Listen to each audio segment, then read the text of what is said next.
because either you're entertaining, informing, or you're being erotic. That's like I said, if Right. erotics are Crazy. bad, but it's true though. No, Like you right. that's what I'm saying. You right. Like we all I scroll agree. and be like, Damn. damn. So now I only work with people I want to, and it's like this weird combination of which one's better. Is it better to engineer for hire and I need my money? Fuck what you talking about. Whatever we did is what you paying me for, and then it's like I do get the luxury of working with whoever I want to. Yeah. But I haven't had a hit yet. So Mm. is it really worth it? You know what I mean? How I look at it from what you're saying is, once you only work with people you like, you got to put in more of the record label aspect into it. My issue with people arguing with us wasn't about what good is, right? Because we've Yes. already had that. Good is very subjective. Yeah. Can you record a hit with a Focusrite? For sure. It's not about good. It's about growth. Mhm. You know what I mean? To be actually good, you have to say, okay, I've reached my limit on this. Let me try that. You know, Mhm. I don't really know if I like that, or maybe I like what I had before better. Hey, no, you should try it. You know, like that's what the journey is. You know Yeah. what I mean? Like if you go from fucking Focusrite to I don't even know what's another like entry level interface to like a fucking Like the M audios. M audio or a Behringer or something of that Uh-huh. nature, then of course you might like the Focusrite better because it is built Yeah. like a tank, like similar to the AT4040 or 2020. But it's like maybe you try the Apollo Solo, maybe you try SSL, maybe you try the Antelope Audio, like you try one of these quote unquote renowned brands, and you like, oh no, this is what sound should sound like. Since everybody was dick riding Apollo, I've had Apollo for like 6 years now. Low-key, that's why I left. I feel that. You You feel know, me? I'm like, when I been, seen the SSL, I was like, nah, I need a cop, bro. Like, I'm good. I've been researching how to get out of the Apollo ecosystem, but Apollo does so much. Yeah. It's like, I feel like if I leave, I'm going to be like constantly trying to reach for something I don't have. Don't you no. Don't you play it again.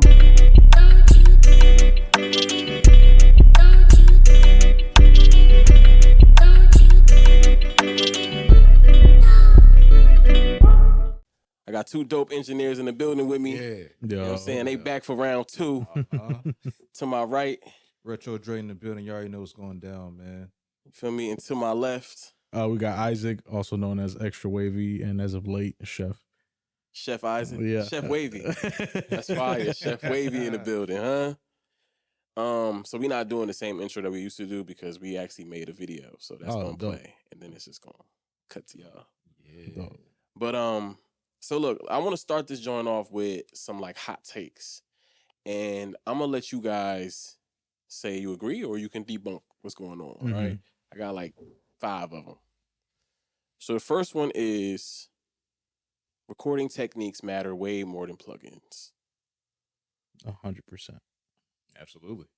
If you're not recording clear enough, it's gonna sound like trash no matter what you do with it. Okay. Yeah. No, yeah, 100%. I know too many people that invested too much money in templates. You know what I mean? And they'll just throw those templates on anything, and it's just it's not there. The smallest problem they can fix from gain staging correctly, if something adjusts completely different, it's a wrap. Like they will never make it. They're like, I need to get a new plugin. Somebody's got to fix this for me. I'm like, bro, we were here together. You feel me? We understand. We should understand this, but all those plugins only do you so far if you don't know how to adjust them yourself. Yes. You feel me? You have a trash microphone. You know what I mean? It's recording off of something, or if let's say you have like the first time yourself using a condenser mic, and you need to put phantom power, and then the gain is too much and too sensitive, and it just throws off the chain you have in that template. Yeah. That's a wrap. It's gonna sound like ass. I don't care how much you paid for that template. You feel me? Okay, so the next one is without a reference track, your mix will always suck. Not true. No. You know how to mix or you don't. Okay. I think there's a place for reference tracks until you find that sound in your head. Got you. You feel me? I had a good example of that once. I have a relative that was in jail for a bit, and he's an artist. You feel me? He raps, but he couldn't really listen to music. So he used to have like 2-3 beats in his head, and everything he wrote to were to those beats. Just the one just roaming in his head. He was there for years. You feel me? So every time he wrote something, there's just a style of beats that was just stuck in your head. And I think the same thing happens when you're mixing. You know what I mean? You start mixing so much and so many different things, you get to a point where you're like, I know that this should sound like this, and when this hits this threshold, it's good. You know what I mean? You just don't need that reference anymore because you're already feeling it. You feel me? Okay. The next one is your mix only sounds distorted or weak because you don't understand gain staging. Technically, no, but like as a broad, yes. That's how I know this is a good one because I got y'all last. That's how I know this is a good one. It's such an interesting question because, of course, there can be a fucking Saturn on your track turned all the way fucking You up feel and your me? track sounds distorted. Or, of course, you could have doubled your track and slid it a little bit off and now it sounds delayed or weird. But the overall point is if you're not getting the cleanness that you're trying to get, it's probably because of your gain staging. most likely, yeah, but also some people just loud. And you gotta tell them, step back a little bit, Okay. tone it down a little bit, or just be a little softer. Got you. Or you have the other extreme. I've had artists that are just super, super low. I've just had to gain it like crazy. But the problem is that they still project it low, but when they move their chain or their shirt, it just rubbed up and just sounds crazy. Yeah. I've had that. I've had an artist that perform extremely low and they dance a lot, but stay on beat.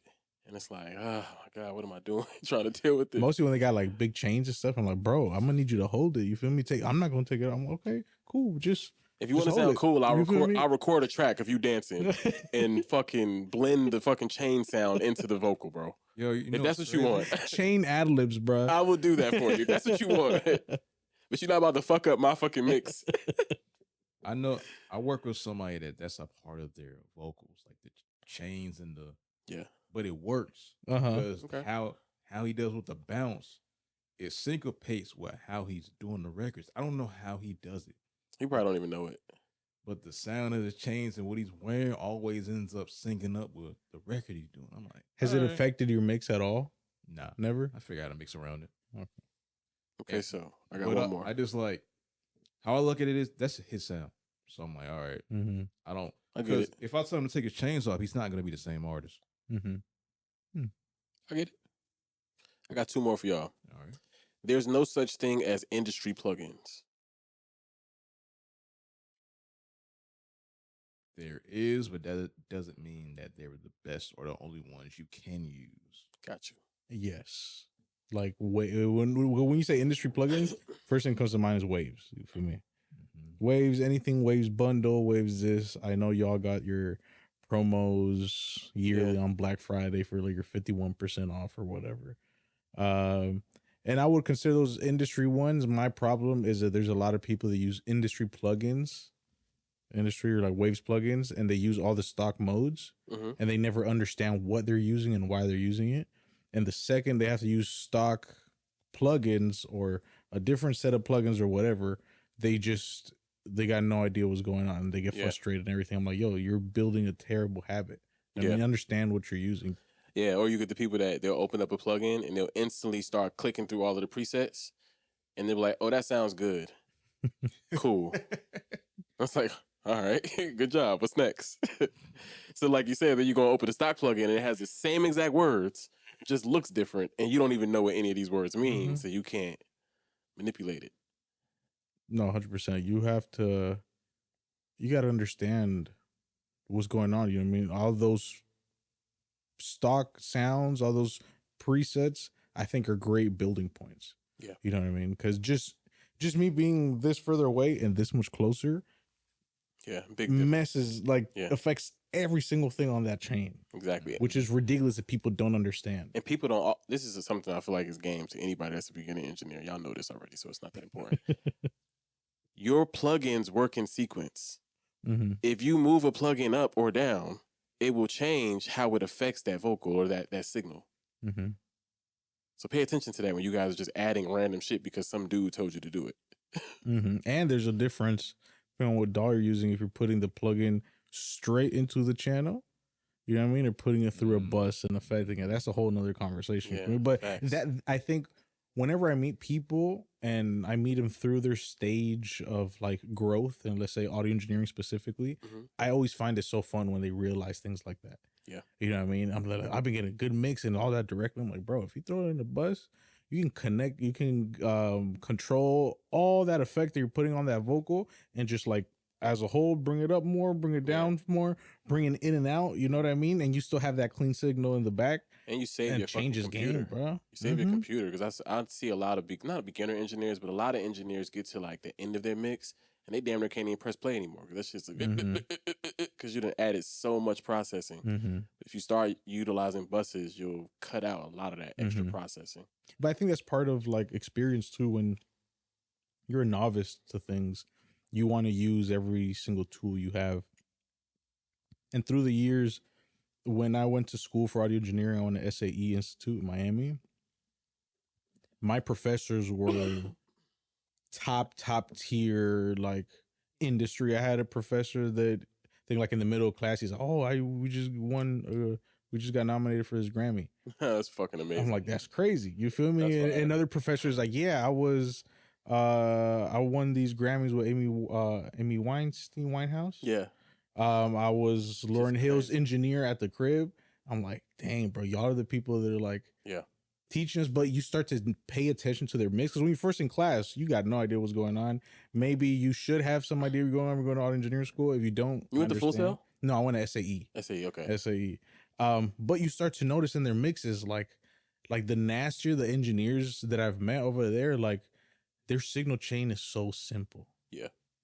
You know what I mean? Like they just, through the years, you start using every tool. You're like, okay, how can I use these 3 tools into like one and get something similar to the effect of this and this instead of using 6? Compression, EQ, and reverb. You feel me? Yeah. Like if I have like 2 different reverbs and I want to compress after the reverb and before, and then add this EQ here so it can affect this other signal. Yeah. Like how can I do that instead of in 6 plugins? How can I do it in 3? You feel me? And I just start seeing that.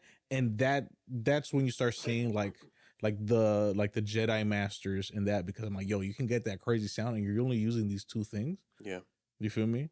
There's actually a famous engineer. I can't remember which one. It's one of the fucking old white guys that's like great. You know, one of them. Yes, I think I know who you're talking about. But he said, how I know that you're great is when you can use an effect and I can't hear it. And I hated that term. I hate that so much.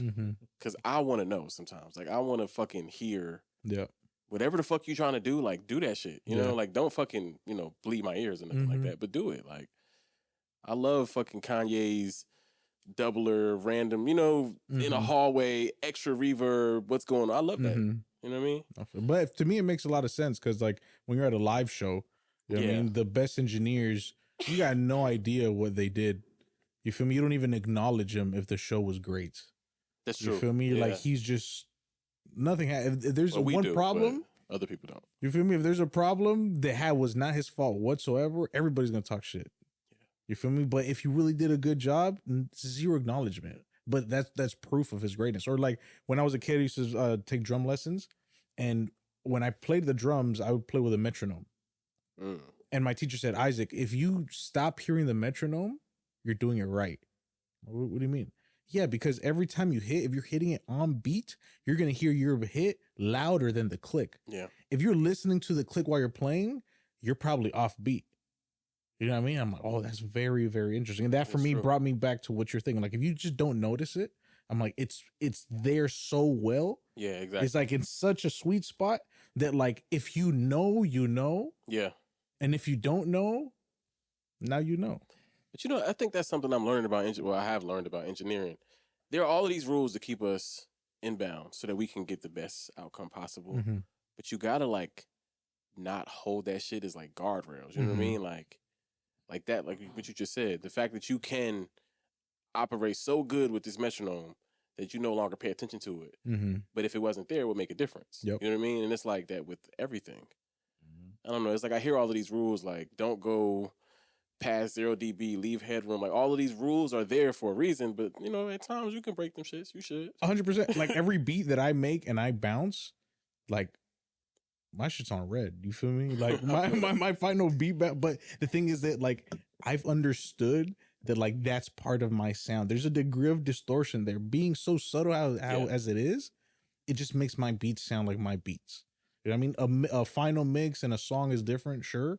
But like I've been on Logic for so long and made so many beats for like the last 10 years. Mm-hmm. I love it. Give me like plus 2 dB. Feel me? Let me feel spicy in the red. I got no problem. Like I know it's gonna hit regardless. You feel me? I don't need that headroom within that context. You feel me? I think it's more of knowing your equipment, understanding your sweet spot, because 0 and every DAW does not mean the same. For sure. Mm-hmm. And when I load up that 2-track, I'm gonna turn that bitch down 3-4 dB anyway. As soon as I fucking drop that shit, turn it down because I'm not about to make this vocal fight your ass trying to track. -9.7. Go ahead. Yeah, that shit happens a lot. But all right, let's talk to the newbies. Let's start from the beginning, right? Okay. If you're a newbie, you build in a studio. Right now, what's going on in the world? What's ideal? What y'all like? Before we go on to that, I have just one thing to add on our previous conversation. What's up? Mix how you want to mix, but at the same time, what do the people who are hearing this mix want to hear? Because not everybody wants to hear a good mix, especially nowadays. Gotcha. Not everybody even cares. That's great. So who you're recording, who you're doing this mix for, what do the people want to hear? Yeah. That's true. Because Stove God Cooks, his fan base want to hear something completely different than Ariana Grande. You feel me? Lil Pump. Yeah, XXX in their prime, you feel me? That was some of the shittiest mixes I've ever heard in hip hop. Yeah. But they were just so influential in exactly what they wanted. Yeah. Hey, sure, let's break every single rule on purpose. Even that popular Fergie song, that mix is not that good. Yeah. The First Class joint, Glamorous, that mix isn't good. But nobody cares because it's fire. I was listening to something that's really bad too. Pop Champagne by Jim Jones. Pop Champagne. Oh, that shit is horrible, the mix. But I remember when I was like in like middle school, that shit was like the best song we had ever heard. For real. I don't know if it happens to you, but sometimes like things like that takes away my enjoyment of songs. For example, like there's this one DJ Khaled song. I don't know which album he dropped. It must have been like his last one or the one before that, where he has like a sample of some Mexican lady singing in the background. Okay. Right? It's in the tip of my tongue. But the sample compared to the rest of the song is off key to me. It just it's not. I'm like, bro, you could have took in 2 minutes and just adjusted the sense. You feel me? Just to get right to that key, but it's off. And for years I've been just like, I don't know if it's me. How is it possible that they released this? Yeah. But it's such a subtle thing that I feel like you have to know. But it's surprising how it hasn't bothered so much people, or if it was on purpose, or maybe I'm just truly tripping. Do you feel me? But it's just such a subtle thing that I'm like, I hate this song now because I can't hear and enjoy the rest of the song because I hear that sample is off key with the rest of the beat, with the rest of the song. I don't know. I think the quickest answer I could think of, maybe it was like a reimagining of the original, and they had to have it a little bit off for it to be clearable. Maybe. For clearance purposes. Because I have heard people like replay things and then have to change like one note to fight the clearance. Probably. Some people just can't hear, though. I don't think DJ Khaled can't hear, though. I mean, some things pass the cutting room floor. Some things pass the cutting room floor without being checked thoroughly. Because it was one time that when Drake's Chicago freestyle first came out, that 808 was off key. I think they went back in and changed it and put the 808 in the right key. But when that first dropped, that 808 was out of key. So some things do get past the cutting room floor without getting thoroughly checked. Well, damn. Okay, so so back to your question. What is it? If we building a home setup, first time audio engineer, first time musician, what do y'all like? Do they have a computer already? Yeah, they got a computer already. So let's just talk about. See, I think that's what you got to get to. How good's the computer? Because that's before you get anything, how good is your computer? Can your computer properly run what you're trying to do as far as music software? I think you need to pick sides too. You feel me? Are you a PC guy? Or are you a Mac guy? Because I think you got to pick early on to like catch the flow. It's a very big Okay, difference. do you feel like because it is different? Mac has a higher level of entry than PC? I think it's easier. It's lower actually, but that's what you think Mac is lower. Yeah, because it makes everything flow easier than PC. Because sometimes you'll download a plugin in PC world and you have to find it for it to work. That's why I don't use PC anymore. I feel that. To get to like one thing, you could do it like 3 or 4 different ways on a PC, and a Mac is just one or two. Yeah. You know what I mean? So I think it's purposely more user friendly. And if you're already used to Macs, you know what I mean, get something specific, a Mac for your music, because it takes up a lot of memory. Don't go to a PC just because like that's what everybody's doing. You feel me? And if you're already on a PC, don't go and get a Mac just because everybody's on a Mac to record. Like lock in. If you already know your equipment, it's the same thing. Yeah, and don't save shit to your computer. That's the number one thing. I see this. I have an artist, and I'm not saying no names, but I have an artist that I've worked with multiple times because she always has issues loading Pro Tools, issues finding a track, issues. Yeah. You open up that computer, every session that she's ever tried to do is on her fucking home screen. And I'd be like, yo, get a hard drive and move all of this shit off of your fucking computer because your computer can't think. And literally, she did it, moved everything, started right up. But it's like, for us, that's like common knowledge. Yeah. But it's like, how do you get to the point where you're recording whole songs and releasing them and you don't even know that you can't save shit to your computer? People got their own workflow, and that's just, it's I true. get it done how I get it done, man. It's organized chaos, but I'll say make folders if you don't have a hard drive yet.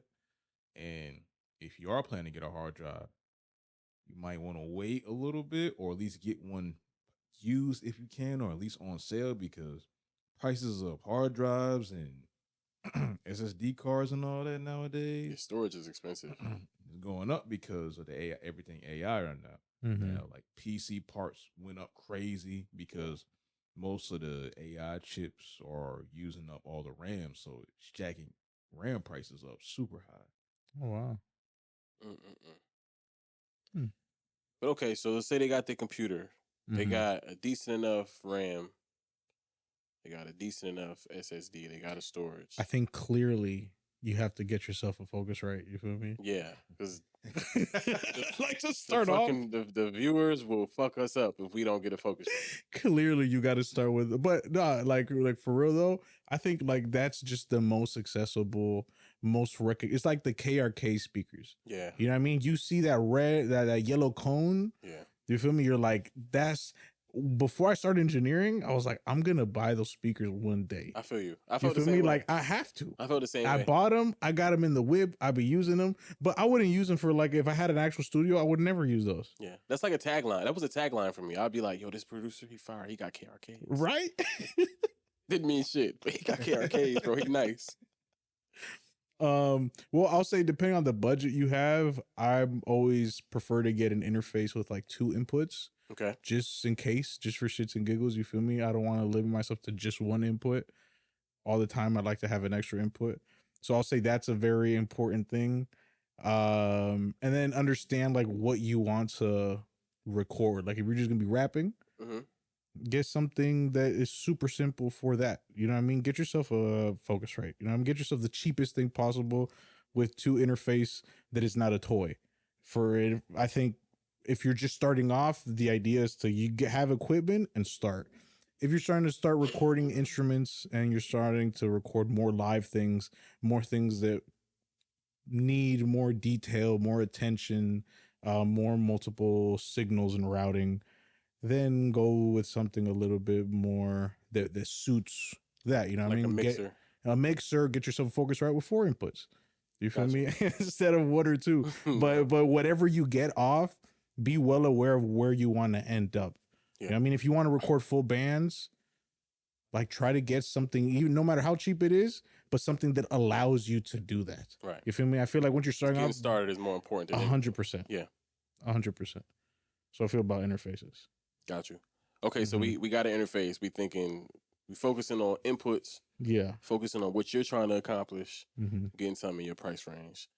Take me through microphones. What you think about mics?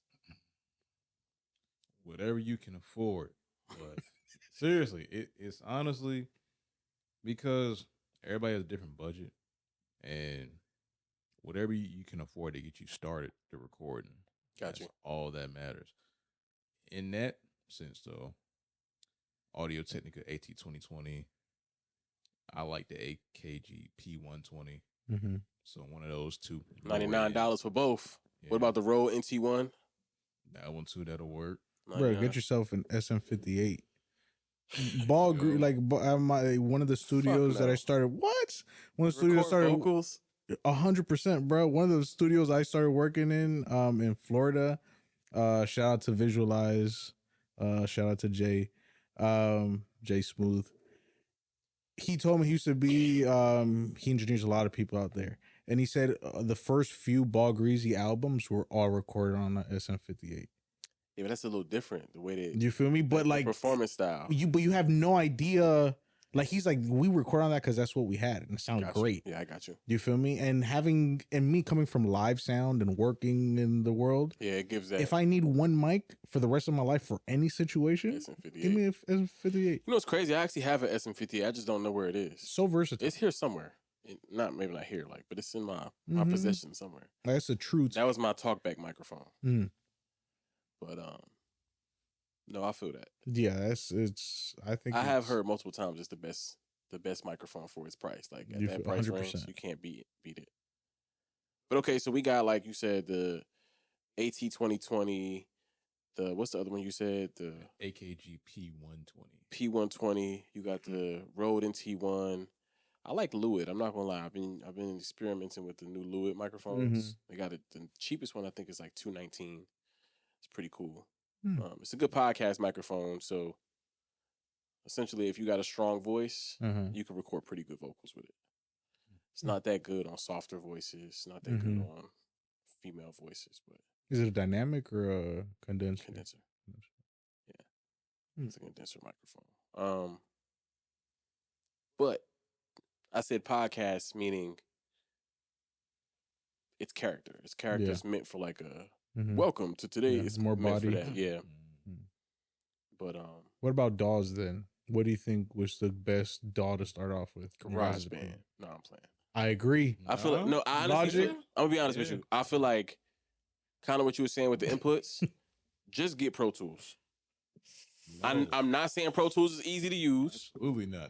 I just Pro Tools made me quit when I first started. Did it really? I tried to make beats on Pro Tools, and I was like, "This is a rap." That's different. That's different. You were like the only person on earth that was trying to make a beat in Pro. Now I'm playing. I don't know. I just kind of feel like if you're gonna do it, do it. Getting started though. Okay. So if we saying get started, so the getting started interfaces are what, like GarageBand, 100%. Which obviously upgrades to Logic. Mixcraft is a pretty good Reason. Reaper, even though I never use it.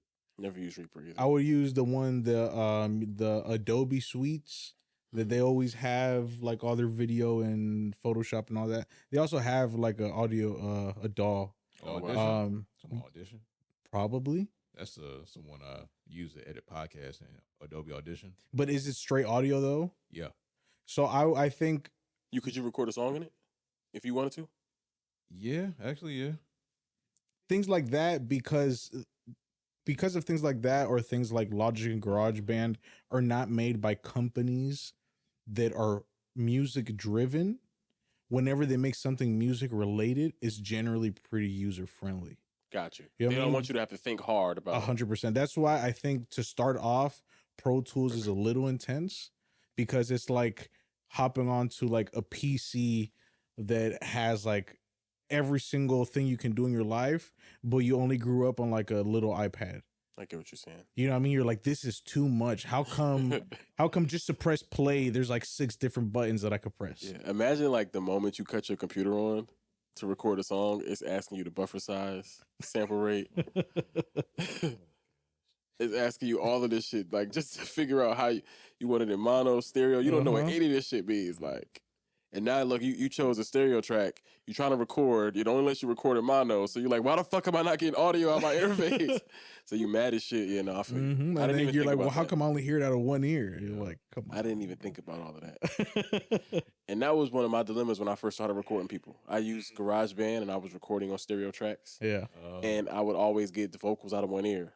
So what I tried to do is I tried to get all the vocals out of the same ear, but I wasn't that smart. So it would be like ad libs on the left and vocals on the right. And you're like, damn. Didn't know what I was doing, bro. But people were still paying me for sessions. $20 a session. Because out the phone, back in that time, it was like iPhone 5Cs. They were all mono. They didn't have two stereos. Just had one stereo at the top. So you couldn't tell. It wasn't until you put in your headphones that you could tell. I think all phones still have majority like mono speakers. No, the new iPhone is speaker down here and a speaker up here. They're split. True. Yeah. But for me, I would say like GarageBand is the best starter. Okay, for sure. DAW. I think it's meant for musicians that are super ignorant to sound. Got you. You know what I mean? Just what if they have PC? For if they have a PC, Mixcraft. I think Mixcraft and GarageBands are comparable. Maybe. I've always said if I left Logic, I would go to Ableton. Ooh, personally, I feel like Ableton is it's definitely way more complex. And it's expensive. Ableton is like. Well, we could start with the light. GarageBand is like $30. Yeah. Okay. You feel me? Yeah, but I know Ableton has capabilities. That shit got. Yes, that's why I would go to Ableton if I left Logic, for beat making specifically. We kind of have to think if we open up Ableton. Yeah, 100%. 100%. I'm not saying it's that easy for. I don't think it's that easy for up and coming. Okay, so are they doing any hardware? Are they doing a preamp? They doing a? Nah, if you're starting off, nah, we're gonna waste your money, bro. It might be a good investment. Okay. You feel me? Like I'm gonna get a nice rack and you could use it, you feel me, and start playing with it. But like, I feel like when you have something of that caliber and all the other things you have no reference point and don't understand. Yeah, I got you. Like, it will be of value at some point, but just not now. 100. In my opinion. So the reason why I said that is because I got to a point in my recording process where I was like, I need a new microphone. I'm not getting the body out of my recordings that I want to get. And the engineer I spoke to was like, buy a preamp. He was like, you could buy the cheapest fucking preamp you could find on Amazon or whatever. It'd probably increase your microphone tenfold. Yeah. And it did. You know what I mean? I think I spent like $150 on like a Art Pro Tube VL, whatever the little shit was, like this big. And it just gave me fullness instantly. Wow. Like a cloud lifter kind of. Yeah. And yeah, I would suggest that to anybody that's recording themselves and they like trying to figure out how to get more body out of their vocal. I've never bought myself a standalone preamp. Never? Mm-mm. Yeah, they're great. Especially if you have an AT2020 or a P120. If you have one of those microphones, it's good for boosting that signal a little bit, you know, because there's only so much gain you're going to get out of your cheap ass interface, you know? So it's just giving you an extra amount of clean gain. Cleaner signal already in the software, so you can start working on it. But if you have, I don't know, whatever $600 to $2,000 range microphone, you got a Neumann TL103. Yeah. You should already have a preamp, but if you don't have a preamp, you're not changing that much. You know what I mean? Especially if you got a good interface. So, what's something that you wish that you've learned recently as an engineer that you wish you would have known like your first week doing sessions? But it's got to be something you've learned recently.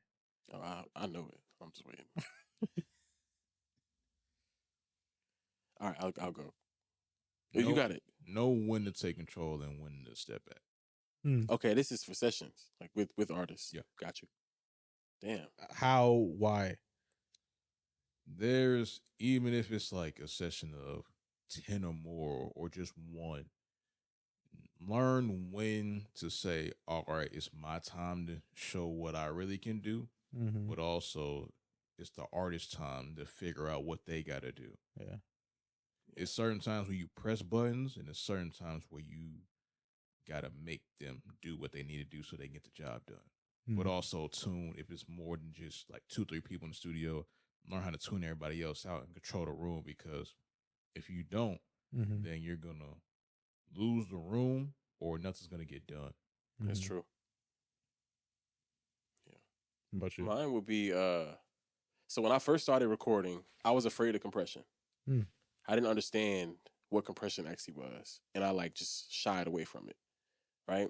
But I just recently realized that up until a certain time, they didn't even really use compressors. You know, like obviously analog had its own harmonic distortion and saturation, so they could get certain tones that we can't get without using certain types of compressors. But it wasn't a thing in their like workflow. They just used their fucking ears and the shit, you know, it came out good. So I'm just thinking about some of my earlier mixes prior to me using compression. Not saying the mix was necessarily better, but it was a lot cleaner. I was like carving space without having to like force the vocal in front of your face. And I feel like I had like a window in time, like I know what I'm doing now, but let's say like 3 years ago, like that 2-year range, I was like fighting myself trying to make a compressor do what I wanted it to do. And sometimes the vocal would just be too forward, or the beat with the piano might be too aggressive. It was like I was doing dumb shit. And I was just thinking like I didn't even have to do that. You know what I mean? I could have just like cut that whole phase out, and like here I am, an engineer for 10 years that hasn't used compression, and I have my own sound and it's clean and it's so yeah, I just for me, that's why I feel like live sound is so important. Most studio engineers I've met or talked to, I will never do live sound. That's lame. I won't even say lame. That shit is intimidating. But I think that's exactly why every studio engineer should do live sound, because you don't understand how much you're going to learn when you have to use a tool. Yeah. You know what I mean? Live sound puts you in a situation, like when you're in the studio, you're like, I could throw in a gate if I want. You feel me? I could do this. I could compress. Like in live sound, you have to. Yeah. This is not an artistic decision. You feel me? You need to compress that signal. You need to put a fat ducker right on that, because that tom is ringing for like 2-3 seconds. You know what I mean? You got to go tell your drummer to put a little piece of tape or something, just because you can't control it. Like you have to adjust. You know what I mean? You have to watch out with the frequencies, because the singer, every time they put the mic down, is way too hot, but they keep on telling you want more volume. What are you gonna do? You're gonna tell them I can't? Yeah. You know what I mean? Like, but all of those forces you to use those tools. Then once you get into the studio, you're like, do I really need this effect? Like, do I need to cut off that much on the EQ? Yeah. You know what I mean? Like, because I feel like because things are so repetitive, a lot of people use tools and make decisions based off something they've always done. Got you. Without listening first, even though you know what you should do. But as you guys know, everything's always slightly different. Yeah. You know what I mean? Like, you're never going to go to your gear and it's going to be the exact same setting. Never. Yeah. You feel me? You might sing and you might be sick today and your voice might be a little low. Those settings you got to adjust. If you truly want to get the most out of that, you can leave the settings the same and it might sound pretty good, but it's not going to sound as best as it could because you didn't know how to adjust to compensate. Yeah. You know something I've been doing that it may not be that valuable to you guys, but to engineers that are working with an artist or producers that are working with an artist, I like to let my artists vibe for like 15 minutes. Like listen to how you sound, you know, let's try to come up with like perform that hook that you wrote or perform that verse a few times. And while they're doing that, I'm dialing everything in. Like it's a little bit different from a paid session, because in the paid session, you're trying to do it quick. Like you're trying to like, hey, let's dry run once or twice and I'll adjust shit. Yeah. But here I'm like, no, vibe out. Listen to how you sound. I'm turning the reverb on for them, everything. And while they're doing that, I'm doing all the tech shit on the computer. So it gives me like a good window to like really focus, because like you said, every session is different. They got a little congestion today. You know, everything is different every time they record. So I really try to stay focused on that, because I notice when I just get in the studio and record, sometimes I'm like, fuck, I should have. You know, you can't get that shit back. So that's kind of how paid sessions kind of mimic live sound a little bit, because you got to be quick and it's time. It's not as quick as live sound, because it's really like you either hit the markers or you don't. But in a paid session, you don't have time to be like, yo, 5 out, 5 out, 5 out. Yeah. It's mainly like, yo, you got to just do what you can with the time. And then the time is up, then you got to go. You got to get your ass out. Well, I think that also depends on what you the guidelines you set. You know what I mean? Some people go to a recording session expecting a full mix at the end. I'm like, that's not recording. Yeah. You're coming here to record. You feel me? You're not coming here to mix. You're not coming here to receive that master or whatever. Yeah. You feel me? It's expectations set in the beginning. And I feel like that's also a piece of the pressure because people are like, oh, I'm paying for an hour and I expect a song at the end. I'm like, I could try. You feel me? It's not, I can't promise you it's going to be great. But like, if you already take a while to record and you're expecting something full, I'm like, no, you're coming here to record. Let's get the best recording possible. Let's do this well so the outcome can be better. But if we're just rushed this whole time because you have the expectation to have like a Spotify ready track, you're wrong. Yeah. I also tell artists too, like, you don't want your engineer to rush. Mm-hmm. Like I get a lot of people, like, they'll call me because my studio is public. It is on Google and everything. And people will call me at like 9:45 at night, like, yo, can you do a session at 10:30? And I'll be like, yeah, I can. But do you want me to do a session at 10:30? Like, what do you mean? Because, like I said, I don't necessarily care too much about recording people for money. So I'll tell them, like, I'm down to do a session at 10:30, but I don't know anything about you. I don't know how you sound. I don't know what genre of music you're going to make. I don't know. You might come in this bitch. I mean, I don't say this to them, but like, you might come in this bitch trying to scream, doing scream rap. And it's like, I don't know what to expect. You know what I mean? I'm like, I suggest you pick a day, you send me over some of the music that you've done in the past. I'll do my research on, what you got going on. And the day that you show up, I'll try to be as prepared as I can humanly be. But if you give me 45 minutes to set up a session for you and I've never heard your voice and you walk in here like chocolate rain and I'm not ready to record that shit, it's like you fucking like me a tuba? You fucking me up. Like, hey, did you see that video I sent you? Yeah. So when we had Pookie on the show, he said he played brass in high school. And I said, bro, you should start recording yourself playing brass because he has his own setup. And he like, basically, not why would I do that, but just like, I never thought about doing that. Yeah. And I'm like, bro, it might be fire and it might be the shit that everybody's wanting because nobody's heard it. You might be the new brass guy. Bro, I just sent him a video of a dude. It shit had like 500,000 likes. A dude was playing the tuba on the beat. And it was like, he's basically the coldest. It's like, he's basically the coldest beat maker we heard in a long time. He was in his fucking kitchen. That's hilarious. And I'm like, bro, this is what I was telling him. He should have tried that shit. You never know. Yeah. Now a lot of people are just searching for what's different. Yeah. Because music is such a copy and paste, rinse, wash, and repeat. Auto-tune, bad, mid, a few great here and there, but it's just like a lot of whatever. Everybody's literally the same person. Because the barrier to entry is so low and there's no guardrails of, hey, you can't release this because you're trash. It's like, nah, do what you want. Yeah. So now everybody gets to hear the trash or also what's being promoted to them is trash. Well, they don't know it because that's all they know. So they think it's good. So, which is art is subjective, yeah, but I always say there's good and bad in everything. For sure. Got you. Okay, so look, I want to get into 2 or 3 things. We have like a minute, an hour and a half, maybe like hour 10, because I think we was bullshitting for like 20 minutes. But I want to get into a couple of things that I think people can really take some value from.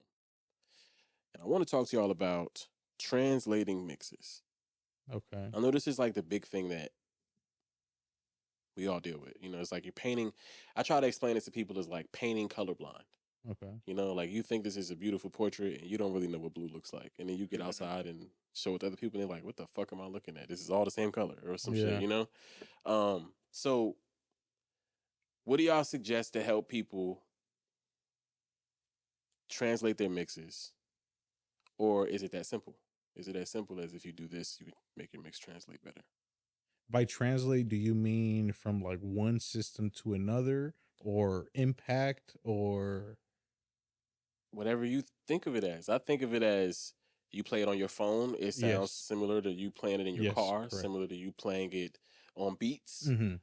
So for me, what I did at the end of high school, like my senior year of high school, end of junior year, I got really serious into making beats. Okay. I was in Reno. I was on Logic.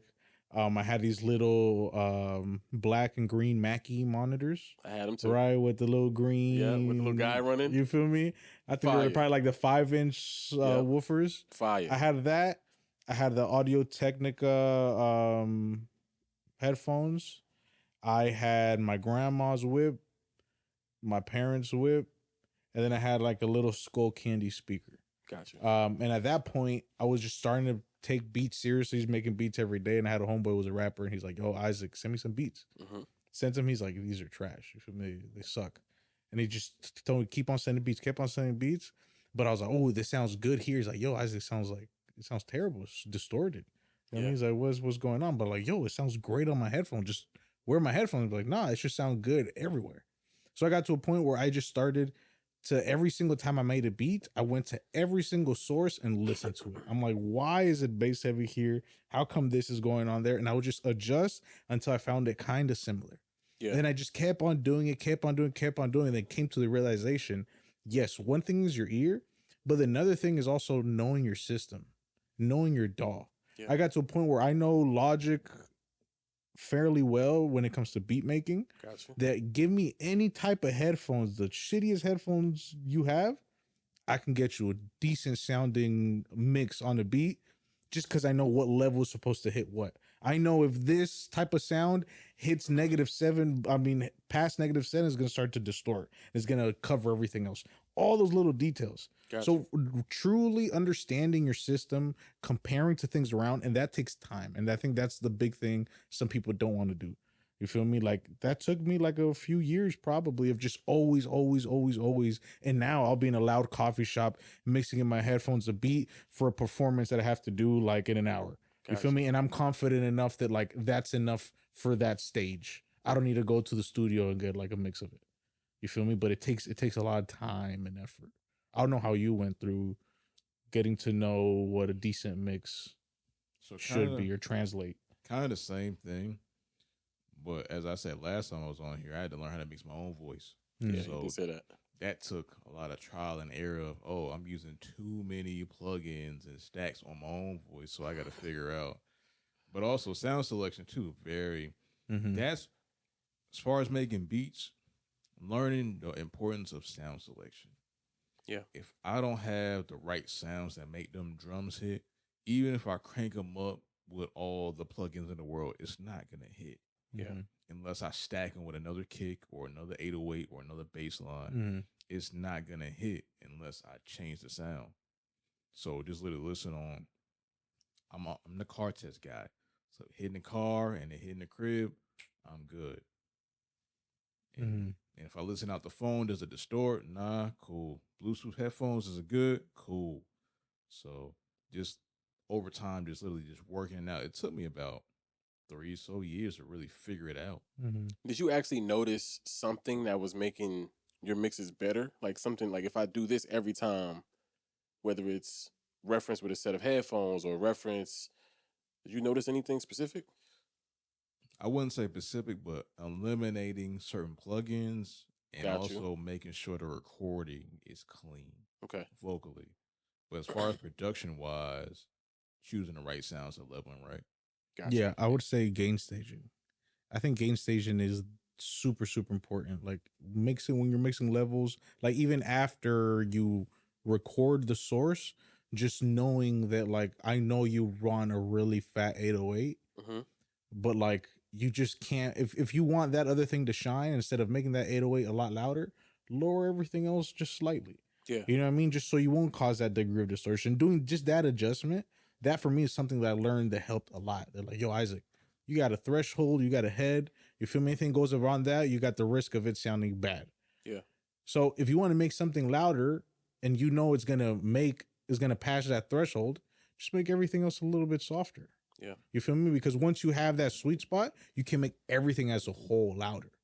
But that's something that took me a while because I'm like, man, I want that to hit. And I'm just boosting the 808, boosting the kick. It's always, I want to feel it. But like, I didn't think about too much lowering everything else, adjusting, or just EQing a frequency that is just taking away that thump in the kick, that every time it thumps, it distorts just because all those other inputs are receiving that same frequency. Yeah. You know what I mean? Just getting those levels in matter a lot. And I think it's also just knowing your DAW. Yeah. You know, it's crazy. So I started I told you guys I was the home studio king. Mm-hmm. So I started trying to figure out how to record using the least amount of volume, right? Like I didn't want people, obviously you're not supposed to record loud. Not record, mix using the least amount of volume. Obviously you're not supposed to mix loud anyway, but I was like, the least amount of time I can have these speakers playing, the better it is for my surroundings and the cops coming and all of that shit, right? So I got really heavy in the headphones. So I was like, I bought these headphones. I think these were like $200. Then I bought some Bear Dynamics, some DT 770s, and then some DT 770 Pros, right? I was like, I'm going to figure out which one of these are the best in like the next 30 days, and I'm going to return the ones that I don't like. Impossible to do that in 30 days because everything is subjective. But I chose the DT 770 Pros, and I kept hearing an amazing mix in the headphones. Take off the headphones, the monitors suck. An amazing mix in the monitors, put on the headphones suck. And I kept battling myself in my own studio. I haven't even fucking taken the shit to the car or anything like that. Once I figured out how to get the shit to sound good on both, right? I found my common ground. When I went to my car, amazing. When I went to my little speaker, amazing. Like wherever I went, it was great. The only thing I had a hard time with was the phone. And then I started realizing, am I mixing for the phone or am I mixing for the actual environment that people are going to consume the music? And that's when you got to start making your. I think that's where like mastering comes in too. Yeah. You know what I mean? I think that's where you can take that decision as all right, do I want to really squash this and make it as loud as possible and not too much detailed so it could sound pretty crisp on the phone? Or do I want to keep it super dynamic where on the phone you're only going to hear the high ends and you'll lose some of the mids and the lows, but if you hear it in anything with like an actual speaker, it sounds beautiful. Yeah, and that's the balance I've been fighting. Yeah. Because like of course I would love to get an expensive master, For sure. Shit, what's my man's with the snare? Nick something. He mixes a lot of Roddy Ricch and Russell and guys like that.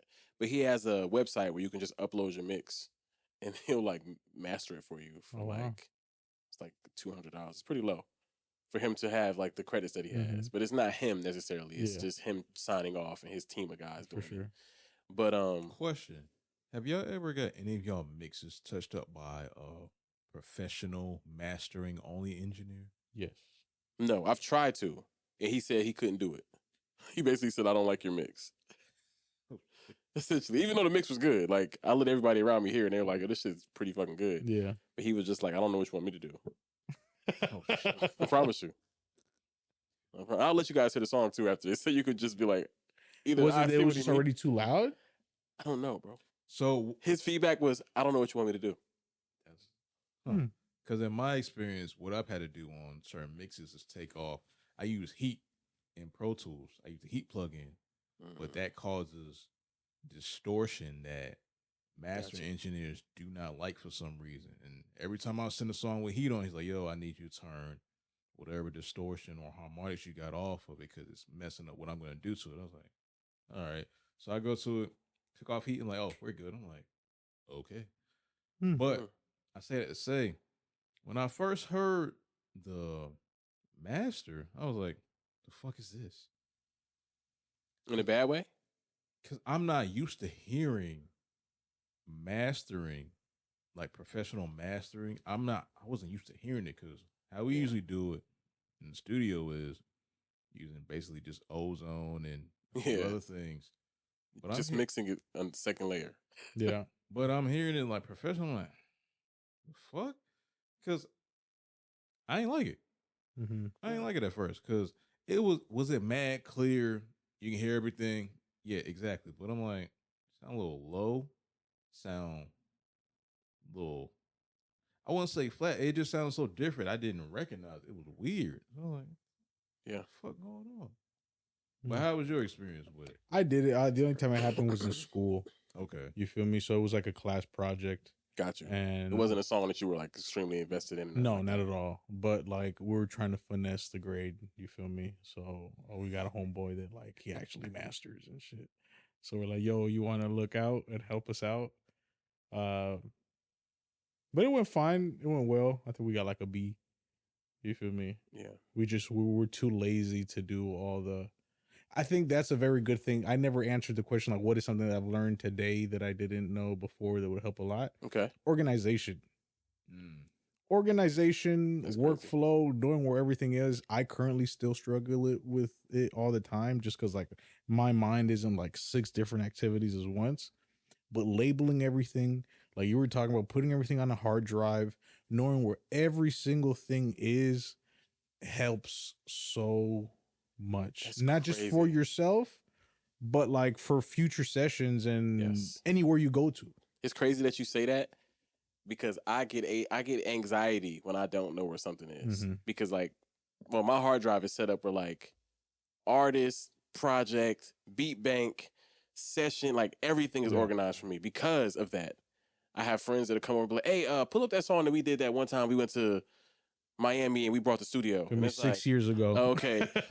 Go collaborative, Swavey, Miami Day. And it's like all the shit we did that. And it's like, I set that up before everything because of that. Like, I'd be like, I can't. It just burns a hole in my soul when I can't find shit. And when you work with other people, people that know, they take you more seriously. That's true. You feel me? That's something I've noticed too. Like there's certain things that as an engineer, as a chef, as like a soccer fan or whatever. Chef Wavy in the building. That's a fire ass name, bro. Damn. As somebody that understands things, you can just look at somebody, the way they walk or the way they do whatever activity related. This person knows. You can just see even like something as stupid as like, look at how he turns the knob. Yeah. Like for real, literally, it could be something so simple. You just be like, the way this dude turns that knob, like he knows. You might have zero reference, but he turns that knob differently from everybody else. Yeah. He's thinking while he's turning that knob. He's actually processing in real time. 100%. And that the impact of that and the value of that is just tremendous in something one is not too aware of when you begin. Yeah. You know what I mean? You don't put in that much effort and later down the road, you're like, yo, that was really, really important. Like the other thing was shortcuts. Man, shortcuts. If you really know shortcuts well, that was with the few classes I did not care about when I went to SAE. When it came to shortcuts, taking the Pro Tools 101 test, I never took it. I was too busy in studios making beats. Yeah. You feel me? Like in my mind, I'm like, oh, I'm justified. I'm in the industry. But I didn't learn all those things. So I know like my good 10 go-to shortcuts for everything. Run a session without thinking too hard. But I got homeboys that run an entire session without using the mouse once. Yeah, I've seen people you feel me? That's crazy. Yeah, I've seen people like run a whole session and they be like, oh, you want the hook here? All right, cool. Press a couple keys, the hook just flies. You're like, how the fuck did you just do that? It's like, yeah. But I'm the opposite. I run sessions with the mouse. I don't even touch the keyboard sometimes. I'm fast enough to just be like, click, click, click, drag that shit, press play. Oh, no, okay. Drag a little bit, press play. Okay, I hear it. Oh, we on beat. We good. Yeah. Like, literally, that's just how I grew up doing it. But I also didn't have the interactions that y'all had with other engineers. Yeah. So my shit was just all in my brain. Like, since I started with industry people.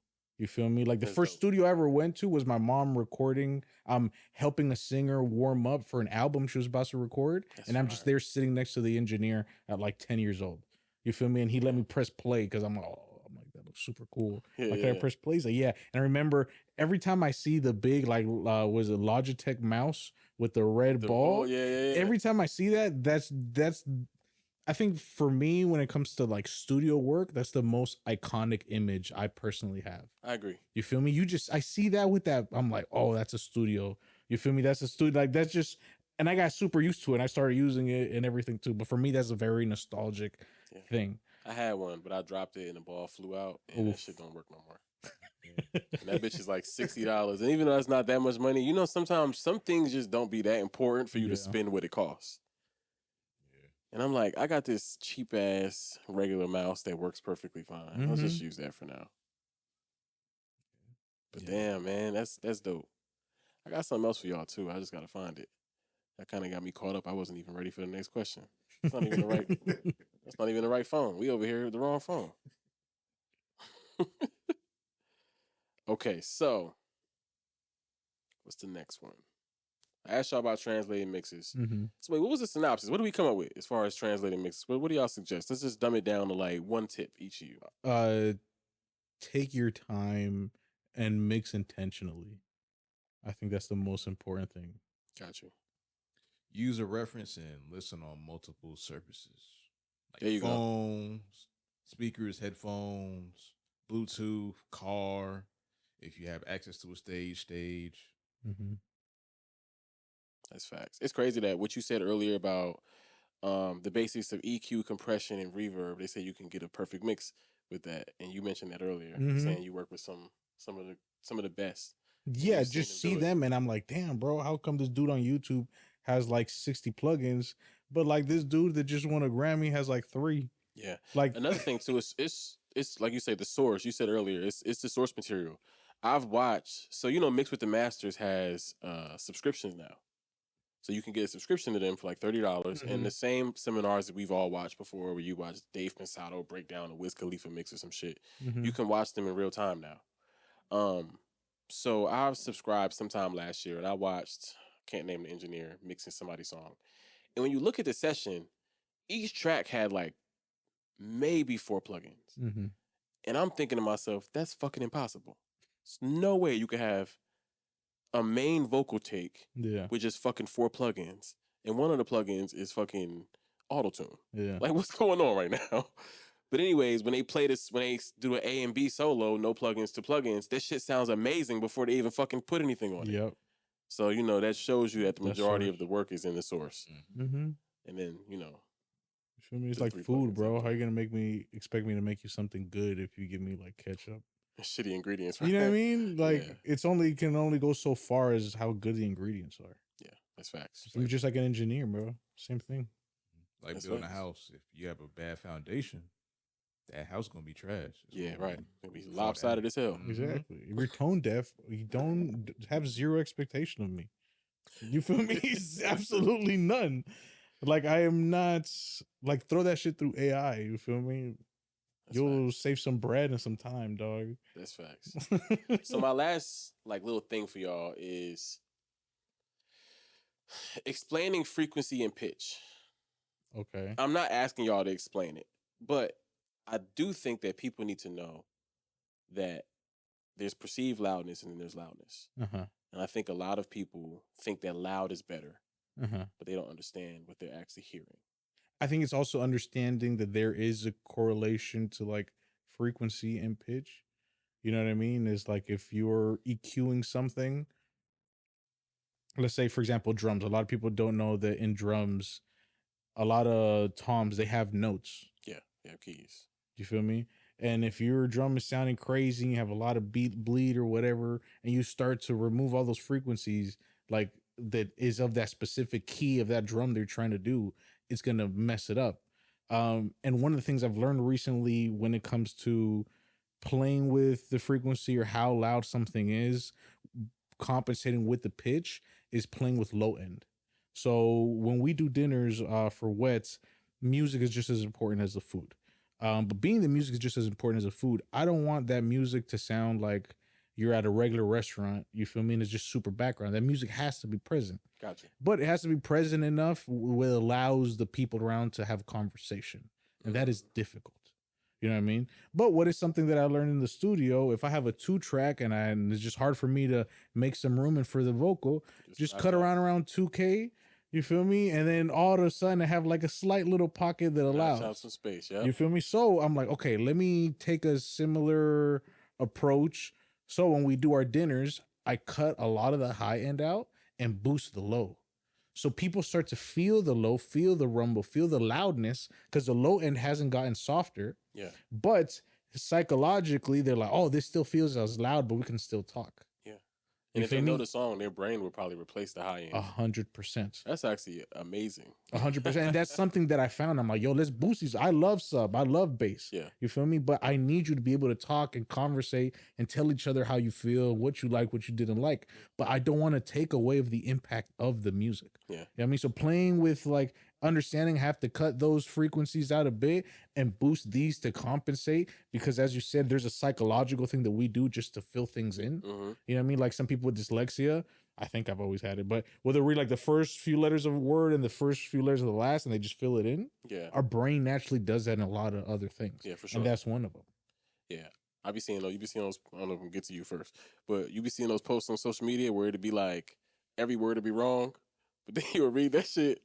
And it'd be like some dumb shit underneath, like that's why you're gay or something. Like it'd be something stupid underneath, like we read the whole sentence wrong. But what you got on that, man? Like, I think a lot of people don't understand the difference between like I said, what they're actually hearing and what turning some shit up is. Mm-hmm. That's why I hate clubs. Everything just loud. Yeah, you can't fucking talk. You can barely hear anything. It's just loud. It's like, fuck y'all just playing fucking music, just loud as fuck without. I can't talk to nobody. I gotta yell at people all the goddamn time. That's just OD. Shit. Sometimes that should be a little OD actually. Because I don't think damn near almost any. I haven't been to a single club where I heard like a good mix that I can actually talk and not have to yell. You also got to understand those speaker systems be old as fuck. Them shits don't be calibrated. Them speakers don't be nothing. Like this same speaker been here since this building was built. It's just like, damn, like, it's supposed to be an environment where, in my opinion, that people supposed to come together and enjoy themselves as a unit, dancing or nowadays just standing, where you can actually have a credible conversation without having to possibly have an eardrum fall out or something while you're trying to make your rounds or do what you got to do. But saying that to say, just because it's loud doesn't mean it's good. Yeah, I think that's the big problem too. You can turn that mix down and you can have a master or a limiter on there that equals it out, that where it doesn't distort. Just because it's low doesn't mean people can't hear it. It's just you got to figure out how to put it in there in a way where it's still legible. Have y'all ever had a mix that sounds really fucking good and like you would love for it to be louder, but you're not willing to sacrifice? All the time. That's why I let my shit peak in red. when I bounce these beats, bro. But when it comes to like actually like mixing for people, like it gets. It's happened to me twice, but it happened to me like in a live recording session. Gotcha. So it was like a full band, and just the levels of how things hit maybe wasn't the cleanest, but for that situation sounded tremendous.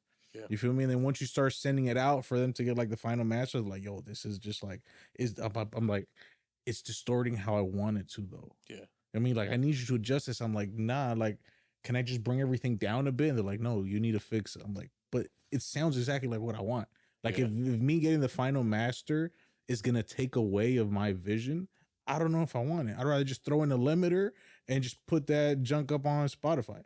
Yeah. You feel me? Like I don't, and like that example that you gave, like if you have something in vision and the mastering engineer just has something totally different in vision, he's a rock guy mixing a hip hop song.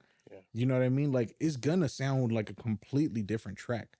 Yeah. You feel me? That has to align as well. Or if he thinks that your hip hop is too dirty, he wants to clean it up, you know, like it's always. I think that's why I didn't like it. I think it was just so far removed from how I thought it was going to sound. It's just like, it would have sounded better for me putting this in the ozone than what he did, in my opinion. Was it cleaner? Yeah, but I felt like he wanted enough bass in there. Granted, he said if I wanted a revision, I could say, hey, do this, do that. But at the same time, it's just like, even if I say, are you going to do it how I want it to be done? Yeah.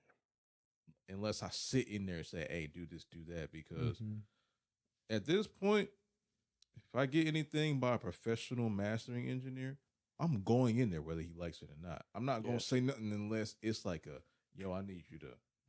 Do you guys think that more artists nowadays, like on the local level, need to get their songs mastered? Or do you feel like it's not relevant unless you're going? I think the mix is more important. No, just get a good mix, get a good recording. So if you're going for TV or you're going for sync, then you need mastering. But outside of that, you're fine. No, if it sounds good, doing it AI, ozone, or limiter, as long as it fits the scene in that regard, as long as it makes sense and it sound good, then do what you got to do. I do understand when it comes to syncing and stuff that they have level expectations. Gotcha. It's like being at the radio. Yeah. I mean, whenever we cut a promo, whenever we cut an ad, things had to hit under like negative 3.7 dB because they have their own limiter after. So things have to hit a specific threshold.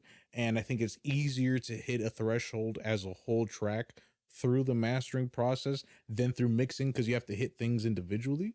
Compared to a master, you can just grab the whole junk and squeeze it a bit, and it could hit that threshold a lot easier. But I think it just depends on where you're at. If you're at the point where you're syncing stuff, I assume that like everything on that chain, from like the microphone you're recording to the final master, is worthy of getting things synced. You feel me? And if you're only putting shit up on SoundCloud, who gives a fuck? Sound good. You feel me? If you want to put in the effort to sound dope, tremendous. But if you're not putting the effort towards all the other things, I don't think it'll make too much of a difference on your career or whatever you're doing. Yeah. To be honest, it might be a little harsh, but I think just be aware of where you're at and use the appropriate tools to get to where you want to be. Spend that money on marketing, huh? Yeah. Don't spend that shit on fucking master. Because the marketing money gonna make you pay for that master in the future once it's a requirement. Because in that regard, if your fans already like how it sounds, why the fuck are you paying for mastering anyway? Just go ahead and give people what they want, give them what they like, and then once you get more money, then you upgrade the sound. Just like with interfaces, once you get more money, stop using the Focusrite. Use something better. They gonna get on your ass. Because it's also better Focusrite too to use. That's facts. If you want to stay in the Focusrite ecosystem, it's better Focusrite interfaces that have more inputs and outputs. Yeah, they got some really high-end interfaces. Yeah. And they got preamps, like 8 pre's, octo pre's. Yeah. Like it's not just the 2i2 or the 2i4 or the 4i4. It's way more than that. Yeah. And if you really want to be professional and technical about it, if you're using that your whole career, are you that good? You actually suck. Fucking trash. You mean to tell me at no point did you feel like, damn, I need to upgrade something? You just kept that $100 interface that got all that dust on it. So let me give a devil's advocate towards that. What about that one Hooper? You feel me? That he's been wearing like the same shorts and the same sneakers with holes. That's different. And he's like, this is why I'm that good, because he's like that superstitious. No, that's but he's just nasty with it. He's trying different moves though. He's not doing the same moves every day. Well, maybe he is, but it works. Nah, that shit gonna stop working after a while. No, if somebody's that good, it don't stop. Man, because just like hell no, you're not gonna shoot the same turn around whatever on me. You're not gonna do the same tween step back. Kobe eventually I'm ripping that shit. Career. Kobe and Jordan did it their whole career. You're missing the variables. You know, Kobe's starting point was a pivot. You know how? Oh, we talking my game now. I got basketball on me. Do you know how difficult it is to guard somebody when their move has 3 variations without them doing anything? Think about Kobe's starting point of everything was a 3-point stance. It was a pivot. He had the pump fake, he had the pass, and he had the dribble. That's why his game was so hard to guard. You feel what I'm saying? Yeah, because you had to guess which of the 3 which of the 3 is he gonna do, and when you think one, he's gonna do that. You know what I mean? Like Jordan could just do anything, so his was a little different. You know, his was. But that's to the point though. If you that good, it don't matter if you can guard it, but you can't stop it. But you gotta have the counter, is what I'm trying to say. What I'm saying is like you gotta have the variable, and it builds over your career, right? The Kobe didn't start off with the pump fake. Oh, he jumps. Let me step through. Let me shoot the runner. He didn't have all of those variables when he started. He would shoot a lot of spot up threes and airball them bitches when he started. Yeah, and it comes over time. So what I'm saying is, if you're gonna grow your music ability, at some point you gotta be like, I done maxed out my variables on this interface. I agree. What's my next? For sure.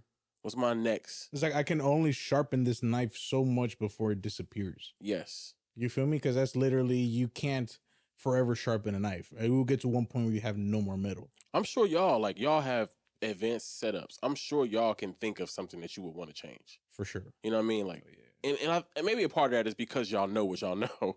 But if y'all didn't, I think y'all would still be like, I think I'm at my end of X, Y, and Z. Like we were just talking, I'm at my end of the UAD X6. Like, I'm like, cool, $2,500. What can I do now? Like, yeah, I think I want to get rid of that. Maybe I can get 1,000 for or 1,500 and try to go in, piece together some other shit. Because I went from complete audio 6 to a UAD X8. So I made a big jump. Then like my first interface was the complete Audio 6, and I said, you jumped to the X8. Yeah. Do you still have the X8? Nah, I've been sold that. What you use now? I went backwards a little bit, so because I don't at the crib I don't record that much. Okay, you told me that. I'm just making beats mostly at the crib when I do. So I went to the inbox. Got you. Okay. It gave me free Pro Tools for the time being because it was included. So I was like, yeah, let me go ahead, save a little bit of bread, and it gives me what I want. Only thing I hate, it like sleeps. So like if you have the computer on for a while, it'll like disconnect and you have to reconnect. That's the only thing I hate about it. It might be something I gotta fix, but everything else gets the job done for me. I'm not sure exactly where I want to go, but I want to go to one of those higher end A to D, D to A boxes. Like the ones that have like a whole bunch of little like meters? No, I forgot what it was called. But I don't know what brand it is, but they have like a whole bunch of like outboard gear, but they're like miniature versions of it. Oh, like 500 series? Yes. No, so I don't want to go 500 series. I just want to go to a box that strictly does audio conversion. Okay. Right? And they make those because it makes sure that you're hearing the cleanest version of what's going on. Mm-hmm. Similar to a DAC, a digital audio converter, but it's like it talks to your interface also. So essentially it's like you use your camera and then you have something that cleans up all of the pixels and makes sure that when you put this video on this device, it's going to look as sharp as it can possibly look. Mm-hmm. Because we're expecting our interfaces to do that. And obviously UAD does a great job. Inbox does a great job. Focusrite does a great job, but it's like you can't really compete unless you're getting like the cleanest absolute signal in the computer. Mm-hmm. But the only thing that I would lose is like we were talking about is UAD just has so many user-friendly modes. Mm-hmm. So I'll be missing out on switching out my preamp every session. I'll be missing out on mic modeling. I'll be missing out on instant auto-tune. I don't know. And I want to get a summing. Is it a summing? So it's like a master bus processor. Okay. I want to get something like that. Oh, okay. So I would go to a fucking $600 Focusrite, their version of the rack mount. I would go to something like that. Because you were to have that converter. Yeah, because I'd buy that separate converter. Okay. And I would only be using the interface for the preamps. I wouldn't be using the interface for anything other than that. Mm-hmm. The clocking system and the conversion would be something else. Mm-hmm. And then I would probably add on a bus processor, something I can loop out and in. Because I hear those shits is like hearing your shit on like the big speakers. They say instant sheen. You don't got to do shit. Just run it through. Yeah, the one I always been looking at is the Neve Master Bus Processor. It bitch like 6,000, ain't it? Now probably is. It used to be 4 like 5 years ago. Oh man, that's a lot of money, man, for something that we don't know if we're gonna make it back right away. We make it back eventually, just not right away. Yeah, that's the tricky thing about it, right? It's like you have to have the confidence you're gonna make it back. Yeah. And is it worth it right now? Mm-hmm. That's where it's like, all right, yeah, we can make this mix cleaner, but are the people gonna listen to it? Yeah. Mm-hmm. That's where everything else after the music got to come into play because, all right, yeah, we got dope song. Yeah, right. Well, what else do we need? Is our branding dope? Is our artist profile dope? Yeah. Is the articles dope? Is the website dope? Is the aesthetic dope? Because I heard this quote one time that if an artist can't be dressed up as for Halloween, are they really an artist? That's an amazing quote. Damn, I never thought about it like that. Because you could damn sure dress up as DMX. Yeah, you could definitely dress up as that man. Wow, that's interesting. Yeah, right. I like that quote. But also, too, the music has to be dope as well. Yeah. I like the quote Joe Rogan says, like, you have to be like undeniable.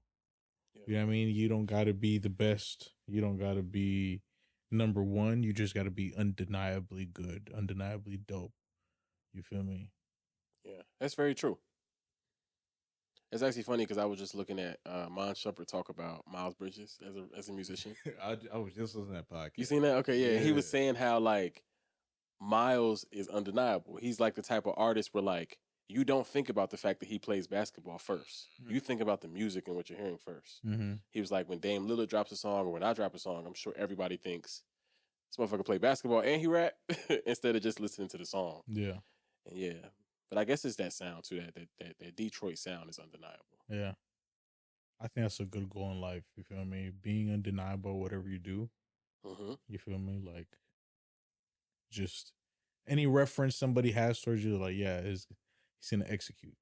For sure. You feel me? I think it's a very good, realistic goal than shooting to be the best at whatever, because the best always fluctuate.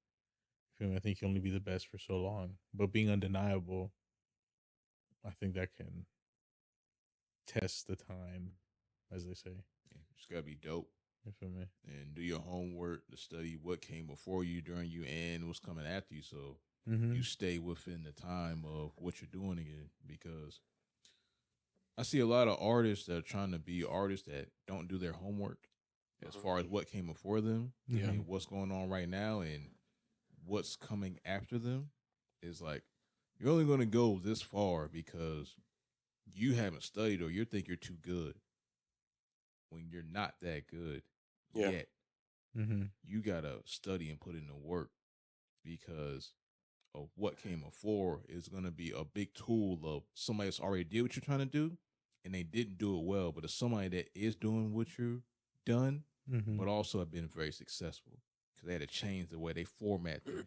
Yeah. Like, I tell a lot of rappers, use less words.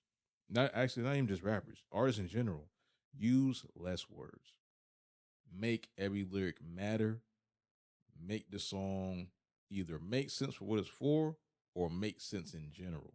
Because not every song has to make sense, but as long as it sounds cool, it got a rhythm with the beat that has to be fire, then cool. I agree. How soon do you think engineering is going to become like coding?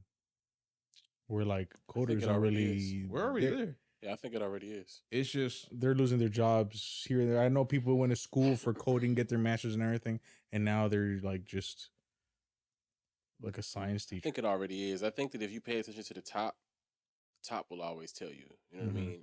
And I'm not going to say always, because I don't think Dolby Atmos is going to catch on as the way that they want it to. But if you pay attention to like Guru and just pay attention to any of like the biggest engineers in the world, they're all transitioning into coding.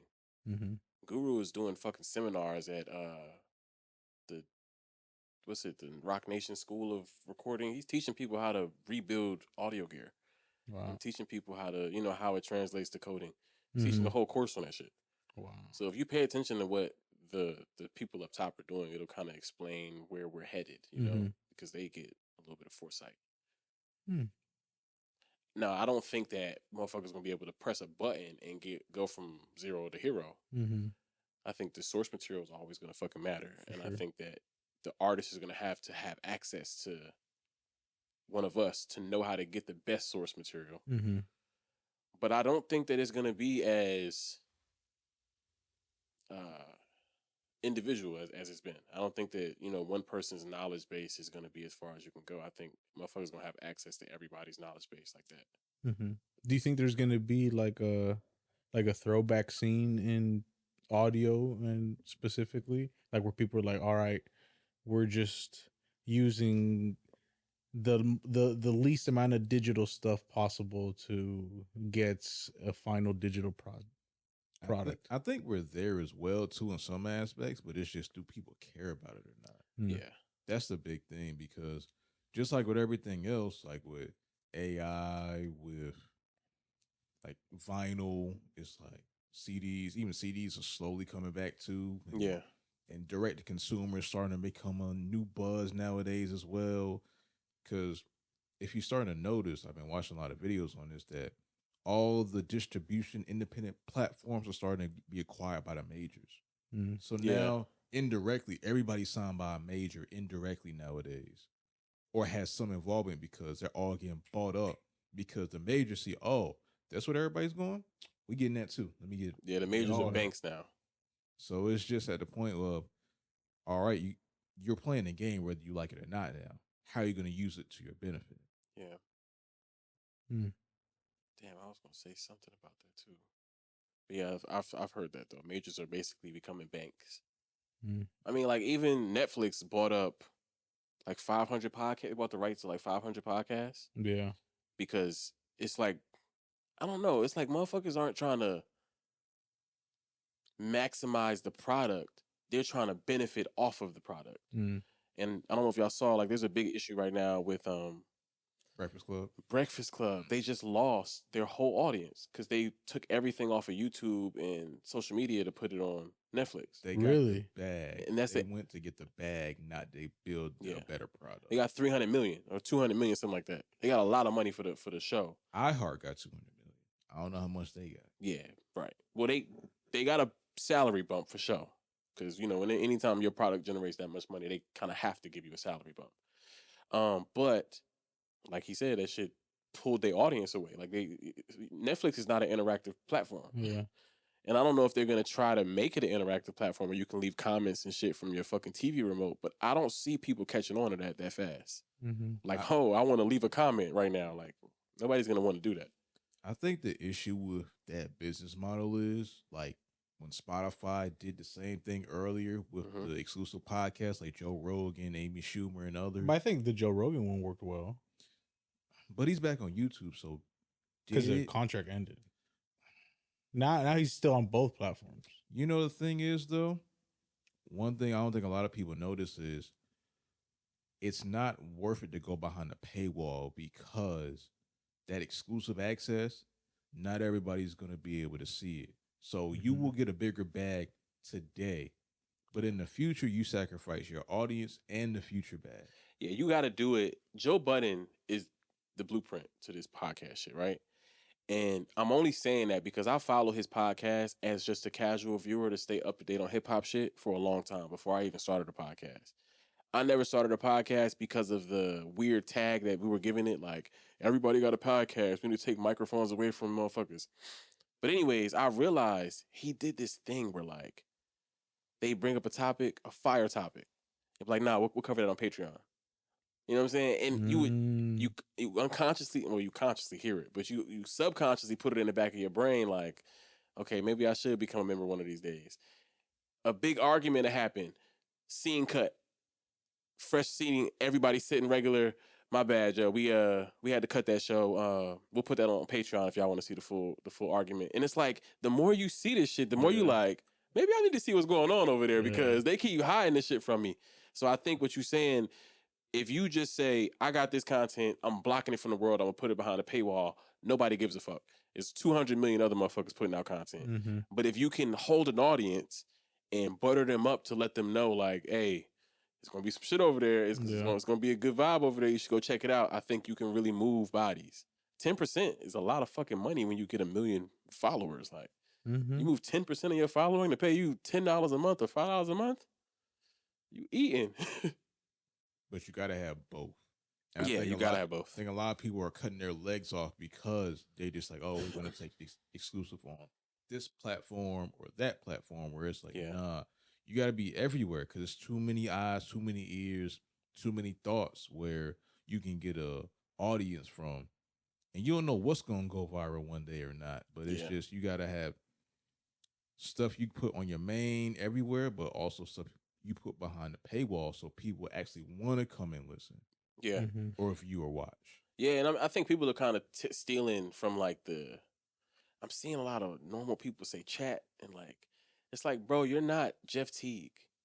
You didn't play in the NBA for 10 years. And nobody's going to follow your fucking live show or your podcast off of you being a celebrity. You're not a celebrity. You know what I mean? Like, that model works for a show where you get 5 ex-NBA players and put them on TV. Somebody will pay $50 to leave a comment. Yeah. So that fucking Raymond Felton can read your name and read your comment and respond back to you. You know what I mean? But it's like when you Johnny from the block, nobody's trying to follow that model. So just to add on what you're saying, I think people should start paying attention to all of the models and seeing how everything works. Because if you don't know how shit is being giving out, you're not gonna be able to tap in. Yeah. You gotta nowadays do more and to make more. Yeah. We're in that era of life now where AI will take away jobs, but that doesn't mean you gotta do more to get your bag. That's all. Yeah. And just learn what it's doing so you can build and maximize who you are so you can be better at what you're trying to do. Yeah. So we put out an album. My team, Swavy Gang Entertainment, we put out an album and we put it behind Even as the paywall, right? And we charged pay what you want. And I think we had like 35 people purchase the album. We made like $160 or something like that, right? Dope. And the beautiful thing is like, I've never made $160 off of any song I ever put out. And I have albums that have done hundreds of thousands of streams, but that shit equated to like $40 or $50, right? But it's like, the beauty is we made the money, but the negative is that doesn't increase viewership and fandom because now I have to brag and wave the money in people's face. And $100 ain't really that much money to wave in your face, right? But it's like when you do the free avenue, like you were saying, you constantly have that like feedback, recycling, and you know what I'm saying? People seeing, oh, like, damn, this post got 1,000 likes. Oh, damn, this post got 5,000 views. Like, people constantly see that and think it's something that they need to tap into. You know what I mean? But when you like do some shit off to the side and you collect your bag, that shit is cool, but you can't keep it going. Yeah. Because it's off to the side and it's hidden. Like, you know what I mean? Because you got to market it right. That's what I'm saying. So, so like the free avenue is your show. It's your commercial. And you can't negate the commercial just to try to make money on the side. You got to keep both evenly working at the same, you know, helping each other. But yeah, y'all got anything else, man? I was curious, what's the most like scary or uncomfortable situation you've had in the studio? You went last. Let me go first. I told this story already. I'm gonna tell it again because I feel like every time I get a chance, I want to tell it. I used to record any and everybody. I had no filtration of my clients, especially because I wasn't a mom and pop, not a mom and pop. I wasn't a brick and mortar. I was like a motherfucker with a studio. When you were brick and mortar, you kind of got like a baseline of what you're willing to accept. Like, I need you to pay this amount of money, or your ass ain't coming in here. I was like, y'all motherfuckers, show up at $20. Like, I'll record you. Yeah. And people were showing up with guns galore. I had a dude show up one time, and he pulled an assault rifle out of his pants and put that shit on my couch. And I was just thinking, I don't know if I want to keep going down this road. Then another session, a dude sniffing coke, standing next to me. He like separating the coke, sprinkling some weed. He roll up a blunt. He smoked a blunt. I'm inhaling the smoke. I'm getting anxious. Like, why the I'm inhaling this shit right now. Like, you know what I'm saying? Like, I don't want to become a crackhead off this shit. Fuck. So that's happening. And then he go and record a song. He was really talented though. He was fire. He come back. He like, yo, you want to bump, yo? I'm like, nah, I'm good, bro. So yeah, I just had like a chain of events in like a month span with I was like, this is not the crowd that I really want to be included in. I got a part 2 to that too, but I'm gonna let you go ahead. You go first. Well, I have two. The most infamous one, I had like a similar situation. I had like, it's like a 6-person session, probably like 5-6 hours as well. Okay. During the session, halfway to the session, they got hungry. You feel me? They went out to get some food. I was like, I'm gonna stay here and record. You feel me? It's a part of your session and your time and everything. They were deep. They were all strapped as usual. South Florida, everybody's strapped. They come back. They start paying me. They open their bag full of cash, super full, and they start counting the bread in front of me. But they skipped the hour. And I was like, it was a 6-hour session. Like, no, it was 5. Oh, because like, they said when they left. Yeah, they're like, we went to go eat. I went to go feed my daughter. I'm like, cool, but like I've been working on your song for like the last hour, and because it was deep and because it was strapped, I was like, you know what, like, cool. He's like, just finish bouncing the songs. I'm like, all right, cool. Started bouncing the songs, but like the last one, I cut the bounce like halfway early, and for every single song. Before he left, he was the type of person, because I feel like he scammed people plenty times. He made sure he listened to the whole song before he left. But for some reason, he didn't listen to that last one that I bounced early. You feel me? And then he's like, he lived like an hour and a half, like further south, and he hits me. He's like, "Yo, the song didn't finish, bro. You better send me my song. This isn't that." I'm like, "You didn't pay me for that hour, bro. I'm sorry." And like he came back. I saw everything through the security camera and everything.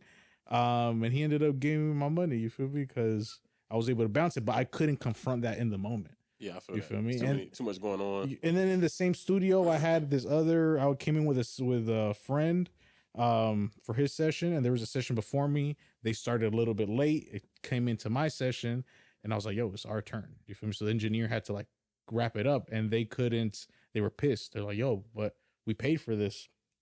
You said it was 4 hours, but y'all got there late. Like, it has nothing to do with me. You feel me? It's my session. It's not your studio nor my studio. You feel me? Like, this is our time." They started like surrounding him. And they were like really aggressive with the engineer who's by himself. Again, 5-6 people. They get outside to the hallway, and my client was like, "Yo, you got security cameras?" I'm like, "Yeah." He's like, "Turn them on." I was like, "All right, turn them on." And he's getting like pushed like in the hallway by like the group of people. And then he goes downstairs outside and he got jumped. Damn. The engineer. But I was like, I was like, "Yo, turn it off." You feel me? Like, it's one of those situations where like, I feel like any type of confrontation get involved is just going to escalate ridiculously. Yeah, for sure. And I could have easily fallen through that situation with my personal clients anytime within that environment. You feel me? Mostly Miami, where you have people trying to take your clients as soon as they come in the stew. You feel me? You have like 3 neighboring studios, and then you're walking up the stairs. They're like, "You coming in for a session because you look like a rapper?" But they'll be like, "How much are they charging you?" "Oh, $50 an hour? I got you for 40. You start going to the other one, and literally another one pops up. "I got you for 25 an hour." Like, it was cutthroat, bro. Yeah.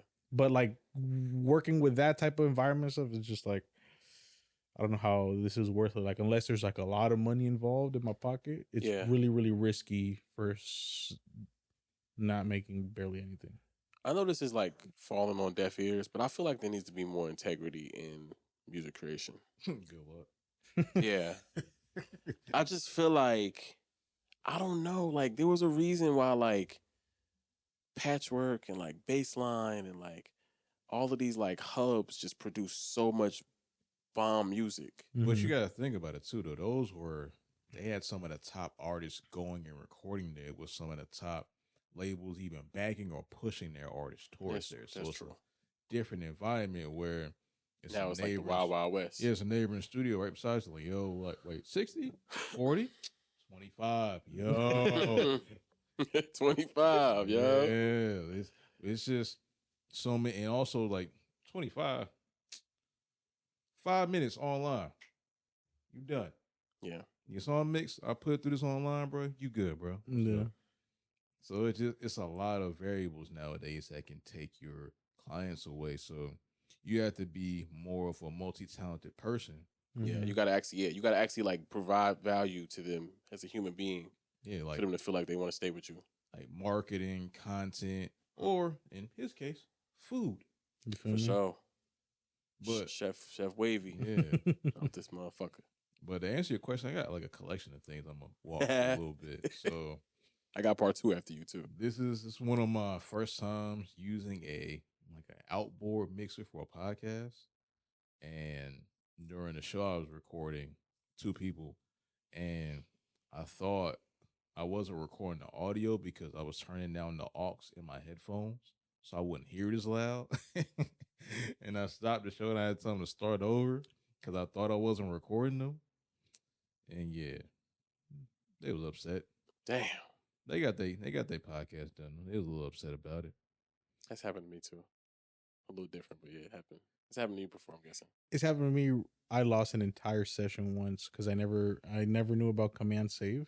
And the Pro Tools we had, there's like a glitch that happened that didn't do the auto resave. So this dude was like, he went to a session, came in with like a gallon of Captain Morgan.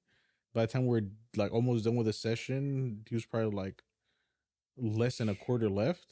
But he was just slurring everything, bro. Just stupid. He was like, "Oh, I need a shitload of auto tune and stuff." So I went to put in the auto tune plug-in directly to the channel, and I had a CPU problem to cut. Right? Pro Tools crashed, turned it back on, and nothing got saved. Same. Right? And I was like, yo, I need you to record again. And I was like, dog. Luckily, he was drunk. Exactly. And I showed him. I was like, yo, I don't understand anything you're saying. He's, oh, let me hear. He heard it. And he was like, you know what? Yeah, let's come back tomorrow. I was like, thank God, bro. That shit saved me so. And from there, command save is every 2 minutes, command save on any session I'm doing, beat making, command save, command S. Always, bro. Same. No, I had a session one time. I'm gonna let you finish, my bad. I had a session one time, same situation. I'm recording, and my fucking computer just froze. Like I think we did like hook, verse, hook, halfway through the second verse. And they think the dude took a break, and then we like flew the third hook, and the dude was doing the final verse, right? Mm-hmm. And my shit just froze, like it was just acting stupid. So I'm trying to save it. I'm like playing it off, like, yeah. So what y'all doing when y'all get out of here? I'm thinking my computer just gonna catch up. You know how it happens. Mm-hmm. And after like 5 minutes, it's getting uncomfortable. They kind of like, hey, what's going on? Like the computer good? I'm like, oh no, I'm just gonna restart it. In my head, I knew I didn't save it. I knew that I hadn't saved it yet because my computer didn't do that often. And I'm like, hey, I'm gonna be honest with y'all. Yeah, we're gonna have to re-record the whole session. As soon as I said that, one of the guests was like, yo, who is this? Yo, who is this? Like, who is he? So I'm like, hey, I'll give you guys a refund for the hour. Because I know y'all just wasted an hour. Like, I'll give you a refund for the hour, and I'll do an hour for free the next session we have. And they never came back. But I had recorded them like 5 times before that. So I knew I fucked up because they never came back. But yeah. But also, too, someone want to add to like a further conversation we had with this story was there's this dude just got out of jail, right? He was in there about a couple of hours. He said he don't even like rap. He's just doing it for somebody, right? Every other song he didn't finish, but one song. And we got to download a beat from YouTube, but you're playing it back in their headphones so they can still hear it. He does the whole verse. Oh, he think you recording? Yeah. Oh, I didn't get it. I didn't get it. But you was downloading the beat. He must have been. I didn't communicate this properly, and it didn't register to him that that's what was happening. Oh, he had just got out of jail, so he was used to rapping the whole shit straight through. Yep. But he didn't finish any other song but this one. It's the only song he finished through, but I didn't record it.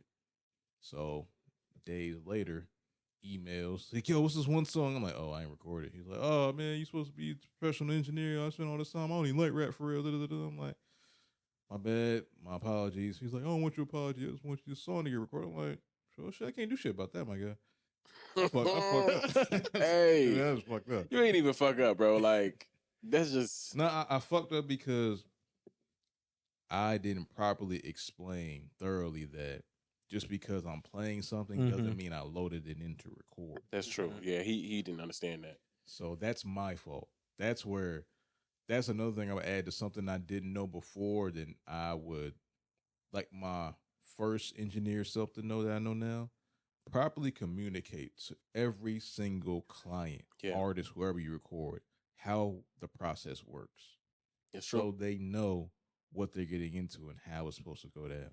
Yeah. Because if you don't, it's going to be a lot of no man's land stuff going on, and you maybe do something like I did and download a beat through YouTube and not record one of their best verses the whole session. And you're like, and it's always going to be your fault. Yeah. So just let people know what it is so they understand how it goes. Hey, so piggybacking on Coke Man. Call him Coke Man. So Coke Man, he had just got out of prison too. He did like 7 years, but he was really talented. He actually was showing me videos and shit of him like with Lil Boosie. I don't know if y'all know, but Lil Boosie used to be really heavy in North Carolina. I don't know why, but he worked with a lot of people out here. So anyways, he was really heavy with Lil Boosie, but then he went to prison, came out 6 years later. He's trying to revamp his music career. He heavy in a coke. He really like a kingpin. I don't know this though. I just know him. He's just some random dude that always got coke and like coke. So it's this white girl that come with him all the time. And she is like, not like Christina Aguilera white girl, more like Britney Spears today white girl. Like pretty, you know what I'm saying? Pretty like gone. And she's always like napping. So I'm just like, it's kind of weird. Like, and I'm a black man. I don't like random white girls coming to my location and just being sleepy and drugged. So anyways, she comes like twice. The third time he come by himself, or the next time he comes by himself, I'm like, hey, you know, don't bring her around here no more because she drugged up. I don't want something to happen when she leave here and they be trying to blame me, this, that, and the third. Come to find out, she was a criminal informant. And she was hired by Raleigh PD to track him and report back to all of the things that he was doing in the drug game. She ends up leaving my crib because he brings her one more time after the fact. She leaves my crib. Raleigh PD comes to my studio maybe like a week later. And they're like, hey, have you seen this young lady? And I'm like, yeah, I've seen her before. I told you. Random white girls coming to a black man's studio sleeping. It's not good. They're like, have you seen this girl? I'm like, no. I mean, yeah, I've seen her before. They're like, do you know her? How do you know her? How y'all associated? I'm like, I'm not associated with her. I run a music studio. Luckily, you could see my studio as soon as you walk into the apartment. So I open the door. I'm like, I run a music studio. I have artists come here all the time, and she just comes with some of the artists from the area. And he's like, oh, okay. So then they leave. Come to find out, the dude was like the biggest cocaine dealer in Wake County, and she overdosed on his cocaine. And he ended up going to jail going to prison, not only for the cocaine, but for her murder. Oof. Yeah. Felony manslaughter or whatever it's called. And did y'all make a song about it? No, I haven't seen him since.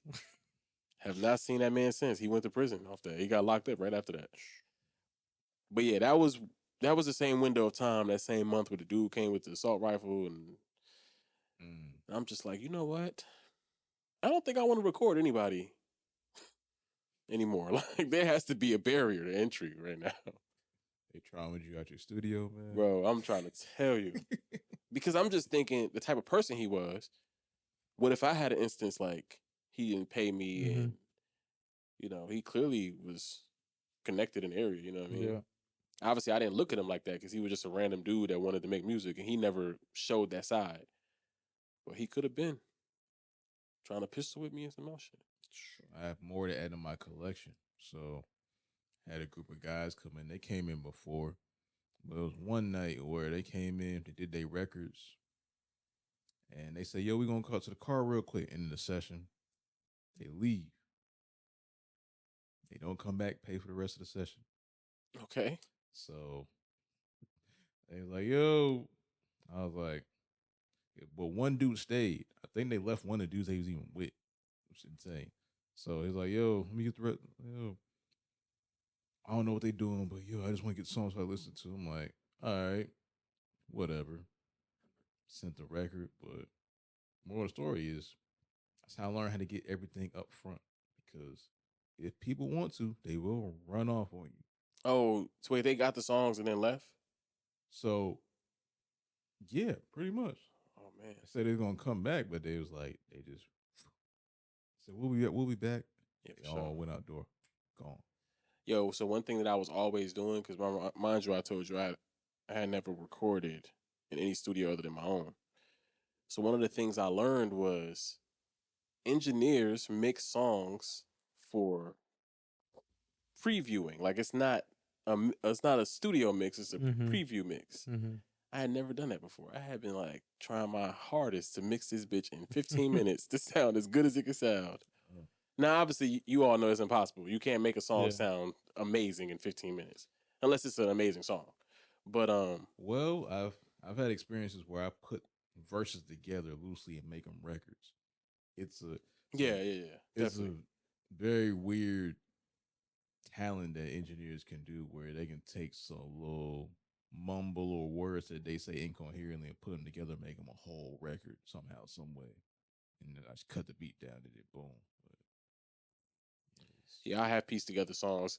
I actually had a song where I did a verse on it and I didn't like it.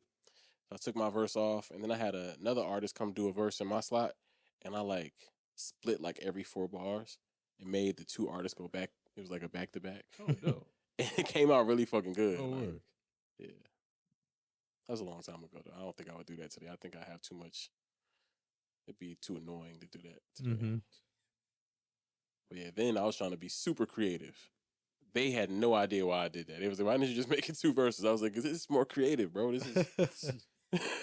I still do some things like that, but because I do a lot of like recordings for musicals and dramas and stuff, and like live, like theatrical, like plays and stuff. So when I want to get, instead of like having to like layer voices, like I'll just have people come in at different angles to the mic, so it could sound like a surround sound type of thing. That's fine. And then kind of like have them come in and out instead of recording them from 2 separate microphones. So I can have like a stereo source without having to pan it after. Yeah. You know what I mean? So when people are like in the audience, they can kind of hear it on both sides. But to me, it feels just a little bit more organic than just panning one all the way to the right and one all the way to the left. No, for sure. So I'll just play around with things like that sometimes, even though it's not necessary, but it's fun. It's dope. It's fun. It's creative as fuck. Super creative, bro. Anything else y'all got, man? Ladies and gentlemen,